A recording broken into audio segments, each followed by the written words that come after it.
అన్ని పెద్ద మాటలెందుకు బాబు? మంచి జరగాలని చేస్తాం, చెడెదురవుతుందని అనుకోం కదా.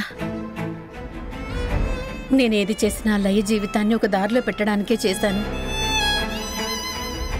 దాని బ్రతుకుని సంతోషమయంగా మార్చడానికే అంతలా తాపత్రయపడ్డాను. ఎన్ని ప్రయత్నాలు చేస్తే ఏం లాభం?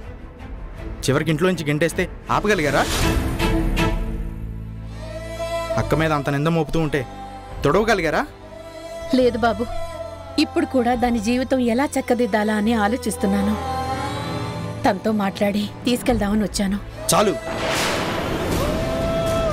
మీ ఇంట్లో మా అక్కకు జరిగిన అవమానం చాలు, మోపిన నిందలు చాలు. ఇప్పుడు మళ్ళీ తీసుకెళ్ళి ఏం చేస్తారు? మళ్ళీ అవమానించి గంటేస్తారా? మా అక్కకి అంత గొప్ప సత్కారాలు అవసరం లేదు, మర్యాదగా వెళ్ళిపోండి. వేణు,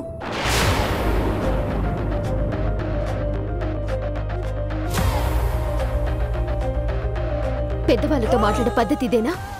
ఇదే నా అమ్మ బామ్మ నీకు నేర్పించిన సంస్కారం? అవునా? సంస్కారవంతురాలుగానే ఉన్నావుగా. చివరికి ఏం ప్రయోజనం జరిగింది? చేదరించుకున్నారు, చేతగాని దాన్ని చేశారు, చీయని పొమ్మన్నారు. ఇది ఆ ఇంట్లో వాళ్ళు నీ సంస్కారానికి ఇచ్చిన ప్రతిఫలం. వేణు, ఇక చాలు. అక్కడ ఎవరు ఎలాంటి వాళ్ళు నాకు బాగా తెలుసు. నీకింతకు ముందే చెప్పాను, ఆ ఇంటిని కాని ఆ ఇంట్లో వాళ్ళని కాని ఒక్క మాట అనడానికి వీల్లేదని. అది నా ఇల్లు, వాళ్ళు నా వాళ్ళు. అది కాదక్కా. అక్క మాట మీద ఏమాత్రం గౌరవం ఉన్నా ఇంకొక మాట మాట్లాడకో. వెళ్ళిక నుంచి.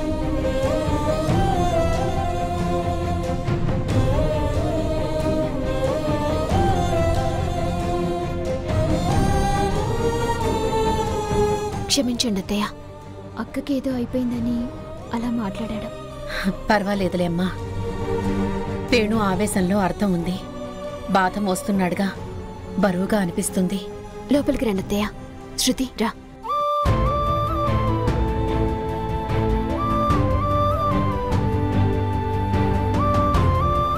రెండత్తయ్య, కూర్చోండి.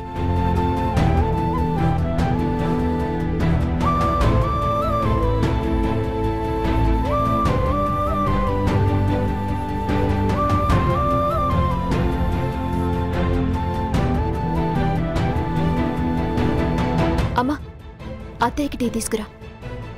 కొంచెం పంచదార తక్కువ వేయి. నువ్వు చేస్తావా, నేను చేసి తీసుకురానా?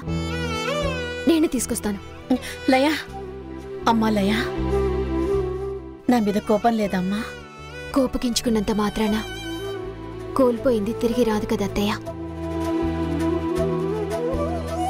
అయినా మీరేం చేశారని కోపడాలి? కోడలి జీవితం బాగుపడాలని కోరుకున్నందుకు కోపడాలా? కోడల్ని కూతురు కన్నా ఎక్కువ ప్రేమించినందుకు కోపడాలా? కోడలి జీవితం బజారున పడినందుకు, మీరు కుమిలిపోతున్నందుకు కోపడాలా? మెట్టినింట్లో ఉండాల్సిన నువ్వు ఇలా పుట్టింట్లో ఉండేలా చేశాను. నా కొడుకు నీ మీద నింద వేస్తున్నా నిజం చెప్పి కూడా ఆపలేకపోయాను. సొంత ఇంట్లో నుంచే వాడు నిన్ను గెంటేయడానికి కారణమయ్యాను. కారణం మీరని చెప్పుకోవడం మీ గొప్ప గుణం అత్తయ్య. నారాత బాగోలేకపోతే మీరేం చేస్తారు? చేయగలనమ్మా. అయిందాన్ని ఆపలేకపోయాను. అవ్వాల్సింది మాత్రం చేసి తీరుతాను. అవునులయ్యా, తలరాత అని కూర్చోవడం కరెక్ట్ కాదు. అయ్యేదవుతుందిలే అని ఆగిపోవడం మంచిది కాదు. పదలయ్యా, నువ్వు ఉండాల్సింది ఇక్కడ కాదు, నీ ఇంట్లో, నీకు కోడలిగా స్థానం ఉన్న ఇంట్లో. భర్తని మోసం చేసిన భార్య అనే నిందతో బయటికొచ్చిన నేను ఆ ఇంట్లోకి ఎలా అడుగు పెట్టగలనత్తయ్యా? అలా అనుకులయ్యా, అది నీ ఇల్లు, నువ్వు ఉండాల్సింది అక్కడే. సారీ అత్తయ్య, అక్కడ ఉండే అర్హత ఉందని మీరన్నా, ఉండాలన్న ఆలోచన నాకు లేదా? లయ, నీ మనస్సు నాకు అర్థమవుతుంది, కానీ మొండిగా ఉండే పరిస్థితి కాదిది. ఇంతకన్నా దారుణమైన పరిస్థితి ఉంటుందంటావా శృతి? మేము అవ్వాల్సిన దాని గురించి ఆలోచిస్తున్నాం. అలాంటి భర్తతో ఉండాల్సిన అవసరం లేదు అని చెప్పిన నేనే చెబుతున్నాను. ఇప్పుడు నువ్వు అక్కడ ఉండాల్సిన అవసరం చాలా ఉందిలేయా. దయచేసి అత్తయ్య చెప్పిన మాట విని మాతో పాటు వచ్చేయ్. సహనంతో భార్య భర్తని మార్చుకోవాలి, సర్వస్వం తానే అనుకోవాలని చెప్పిన నేనే ఇప్పుడు చెప్తున్నాను. నా మీద నింద మోపిన ఆయనకి భార్యగా ఇంట్లో అడుగుపెట్టను.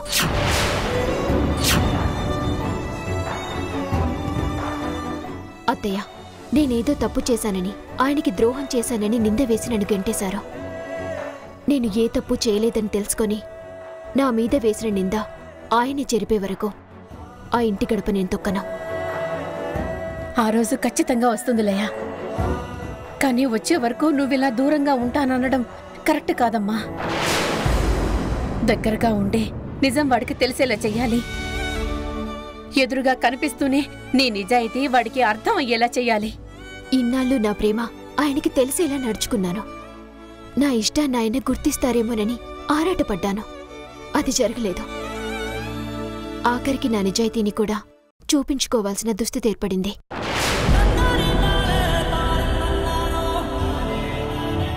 నా మెడలో తాలిపడిన మరుక్షణం నాకు పెళ్ళైందంతే. ఆయనకి పెళ్ళాన్ని మాత్రం కాలేకపోయాను. కోడలు అనే స్థానాన్ని భర్తీ చేస్తూ వచ్చాను. మీకు కూతురుగా మెలుగుతూ వచ్చాను. ఎందుకంటే ఏదో ఒకరోజు ఆయనకి భార్య అనిపించుకునే మంచి సమయం వస్తుందని ఆశపడ్డాను కాబట్టి. ఇప్పుడు ఆ ఆశ చచ్చిపోయింది. వచ్చి ఏం చేయాలత్తయ్య? అది కాదమ్మా. క్షమించండి అత్తయ్య. నా కోసం ఇంత దూరం వచ్చిన పెద్ద మనసు మీకుంది, కానీ నా స్థానానికి గౌరవం లేని చోటికి వచ్చేంత గొప్ప హృదయం నాకు లేదు. దయచేసి నన్ను రమ్మని ఇబ్బంది పెట్టకండి అత్తయ్య.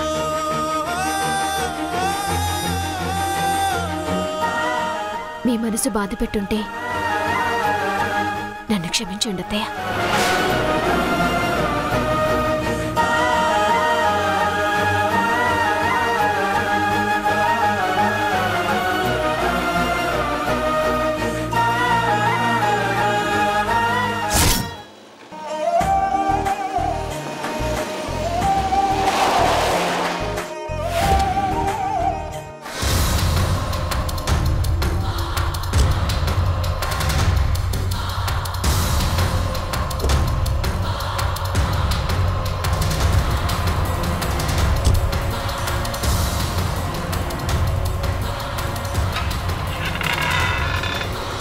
గోపి, కళ్ళజోడు పెట్టుకొని కూల్గా కనిపిస్తావు గాని కహానీలు బాగానే నడిపిస్తున్నావు. నీ కహానీలకి ముగింపు నేనిస్తాను.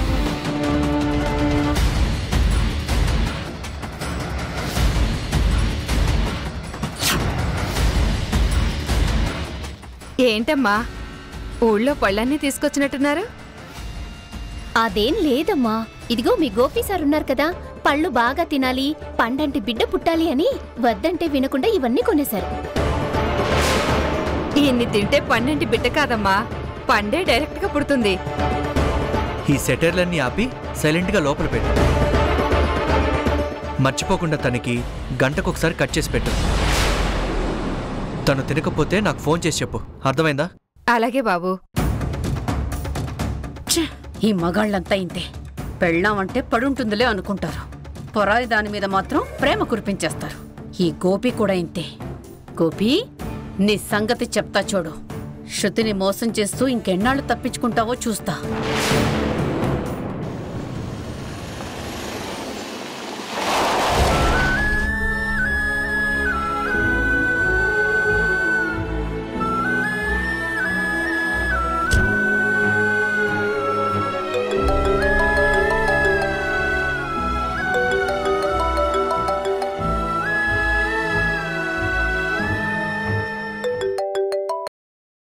అత్త చెప్పు.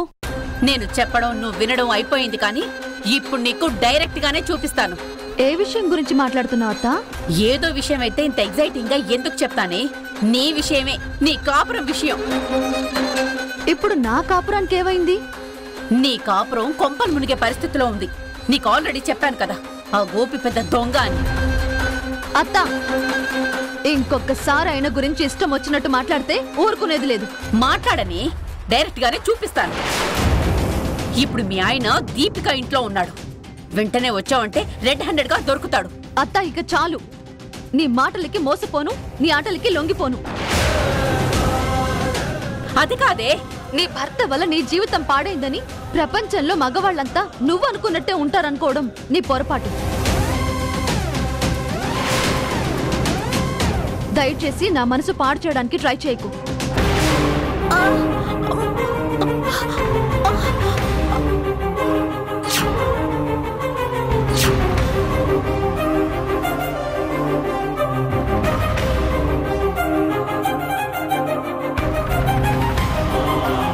శృతి, నువ్వు నమ్మకపోయినా నేను వదలనే. వీళ్ళిద్దరిది ఒక వీడియో తీసి పంపిస్తా, అప్పుడు నువ్వు నమ్ముతావు. అత్తయ్య, అత్తయ్య, అత్తయ్య, ఏమైంది? అత్తయ్య, అత్తయ్య, అత్తయ్య, లేవండి అత్తయ్య. మహేశ్వరి, ఏమైంది అత్తయ్య? అమ్మగారు, ఏమో తెలీదు, కళ్ళు తిరిగి పడిపోయారు. అమ్మగారు, అత్తయ్య, అత్తయ్య, అత్తయ్య, అమ్మగారు, అత్తయ్య, అమ్మగారు, అమ్మగారు.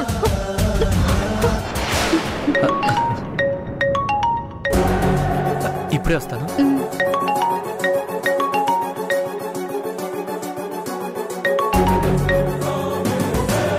చెప్పు శృతి. ఏమండి? ఏమైంది శృతి? అత్తయ్య గారు కళ్ళు తిరిగి పడిపోయారండి. ఎంత లేపినా కళ్ళు తెరవడం లేదండి. నాకు చాలా భయంగా ఉంది. నువ్వేం భయపడకు, నేను ఇప్పుడే వస్తున్నాను. ఎక్కడున్నారు? ఇంటి దగ్గరే ఉన్నామండి. సరే, నేను వస్తున్నాను. అత్తయ్య, ఏమైంది గోపి? ఏం లేదు దీపిక, కొంచెం అర్జెంట్ వర్క్ ఉంది. యూ డోంట్ వరీ, తర్వాత కాల్ చేస్తాను. నువ్వు రెస్ట్ తీసుకో.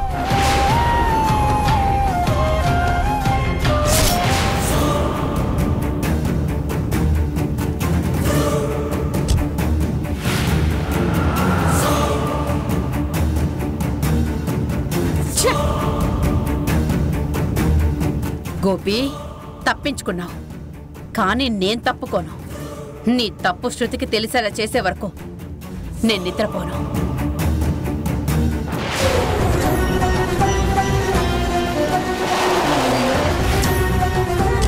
అత్తయ్య,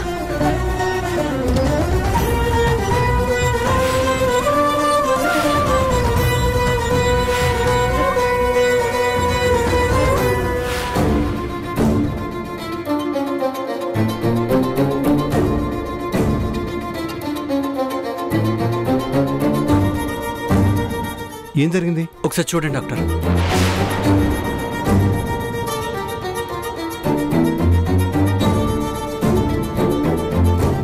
త్వరగా తీసుకురండి. పదండి.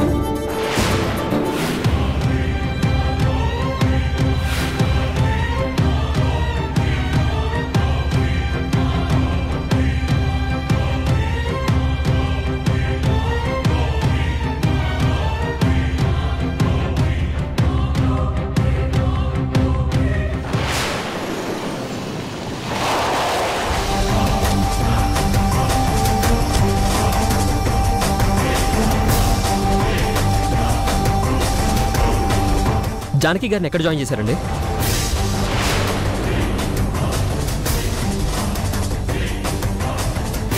వదినా, అమ్మకేమైంది? ఏమో బాబు, నాకు కూడా తెలీదు. సడన్ గా కళ్ళు తిరిగి పడిపోయారు. కళ్ళు తెరవడం లేదు. లోపల గోపి వాళ్ళు ట్రీట్మెంట్ చేస్తున్నారు. సడన్ గా ఏమైంది? బానే ఉంది కదా? బాగానే ఉన్నారా? ఎక్కడ బాగున్నారు రాకీ? జరిగింది ఏమైనా చిన్న విషయమా? అంత సులువుగా మర్చిపోయే విషయమా? లయ చేసిన పనికి గుండె లయ తప్పింది అత్తయ్యకి. కోడలు చేసిన పనికి తలెత్తుకోలేక తల్లడిల్లిపోయింది.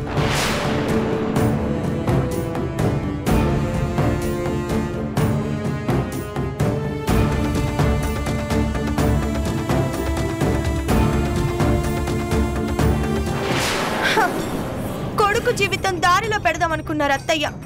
ఆ దారిన పక్కదారి పట్టించింది మీ ఆవిడ. ఇంటి పరువు కాపాడుతుందనుకుంటే పరువు కాస్త విశాఖ సముద్రంలో కలిపేసింది ఆ లయ. ఇంత ఘోరం 2 కళ్ళతో చూశాక ఆవిడ గుండె పాపం ఆవిడ గుండె ఎలా తట్టుకుంటుంది చెప్పు.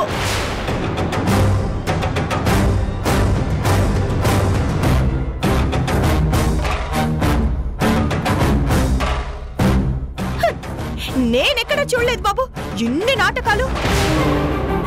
అమ్మో అమ్మో అమ్మో, భర్త కావాలంట, భర్తని కొంగున కట్టుకోవడానికి భర్త ఫ్రెండ్నే తగులుకోవడం అట.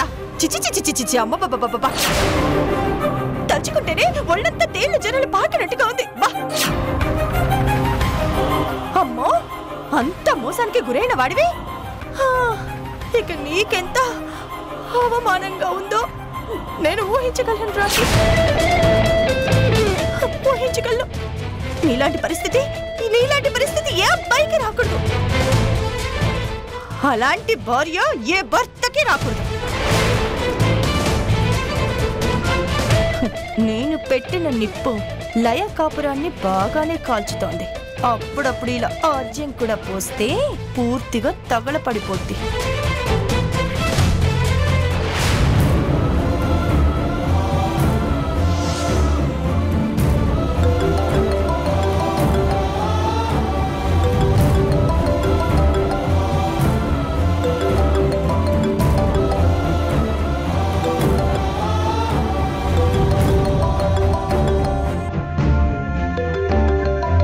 శృతి మళ్ళీ ఫోన్ చేస్తుందేంటి? రానని చెప్పాను కదా. నువ్వెంత అడిగినా నేను రాలేను. నేను వస్తే నా మీద పడ్డ నిందని నేనే ఒప్పుకున్నట్టు అవుతుంది తప్పితే అది ఈ జన్మలో జరిగిపోదు. నేను రమ్మని అడగడానికి ఫోన్ చేస్తున్నాను అనుకుంటుందేమో. అత్తయ్యకి ఇలా జరిగింది అని చెప్పడానికని తనకి తెలియదు కదా.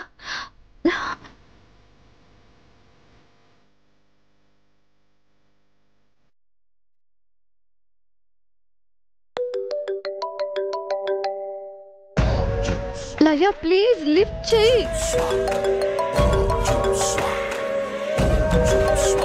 నాకు తెలుసు శృతి, నువ్వు అత్తయ్య నా గురించి ఎంత ఆలోచిస్తున్నారో.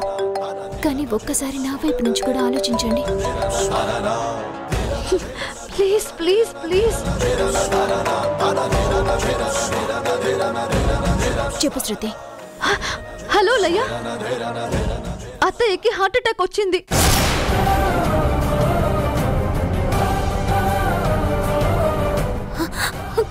హార్ట్ అటాకా? అవును లయ. ఇక్కడికి వచ్చినప్పుడు బానే ఉన్నారు కదా శృతి? నీ దగ్గర నుంచి వచ్చాక కార్ దిగి అలా నడిచారు, అంతే.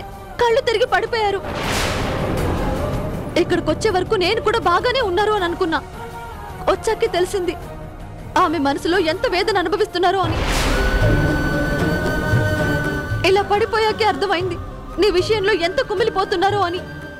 సారీ శృతి, మీతో పాటు వస్తే ఆయన దగ్గర నాకు విలువ పోతుందని ఆలోచించాను, కానీ అత్తయ్య మాటకి కాదని అట్టు చెప్పి అంత కుమిలిపోయేలా చేస్తానని అనుకోలేదు. ఇంతకీ అత్తయ్య గారికి ఎలా ఉంది? హాస్పిటల్ కి తీసుకొచ్చాం లయ, ట్రీట్మెంట్ జరుగుతోంది. ప్రోలో లేరు. ఏమవుతుందోనని చాలా భయంగా ఉంది. సరే, నేను వెంటనే బయలుదేరుతున్నాను. ఏమైంది? అత్తయ్య గారికి హార్ట్ అటాక్ వచ్చిందంట బామ్మ. హాస్పిటల్లో జాయిన్ చేశారంట. నేను వెళ్తున్నాను.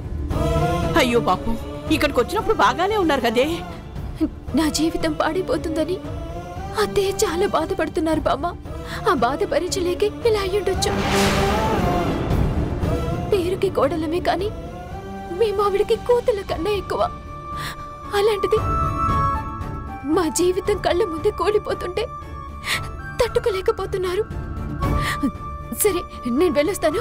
మేం కూడా వస్తామే. వద్దు బామ్మ, నేను వెళ్ళి చూసొస్తానులే. సర్లే, వెళ్ళాక ఫోన్ చేసి ఎలా ఉందో చెప్పు. సరే బామ్మ.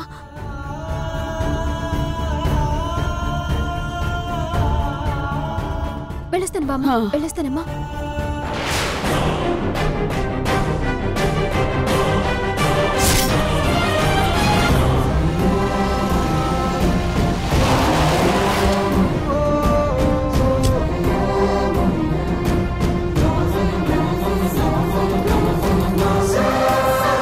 ఎక్స్క్యూజ్ మీ, జానకి అనే పేషెంట్ ఎక్కడున్నారు? ఈ రోజే జాయిన్ అయ్యారు. ఐసీయూలో ఉన్నారు మేడం. అటువైపు.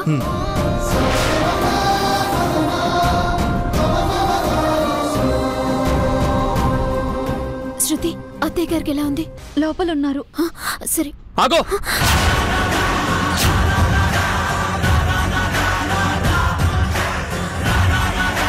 మా అమ్మ చచ్చిందో లేదో చూడ్డానికి వచ్చావా? అవే మాటలండి. అత్తయ్య చావు నేనెందుకు కోరుకుంటాను? నువ్వు కోరుకున్నావు కనుకే ఈ రోజు ఇలాంటి పరిస్థితి వచ్చింది. ఈ రోజు నీ మూలంగానే మా అమ్మ ఈ దుస్థితిలో ఉంది. నేనేం చేశానండి? చేసిందంతా నువ్వే.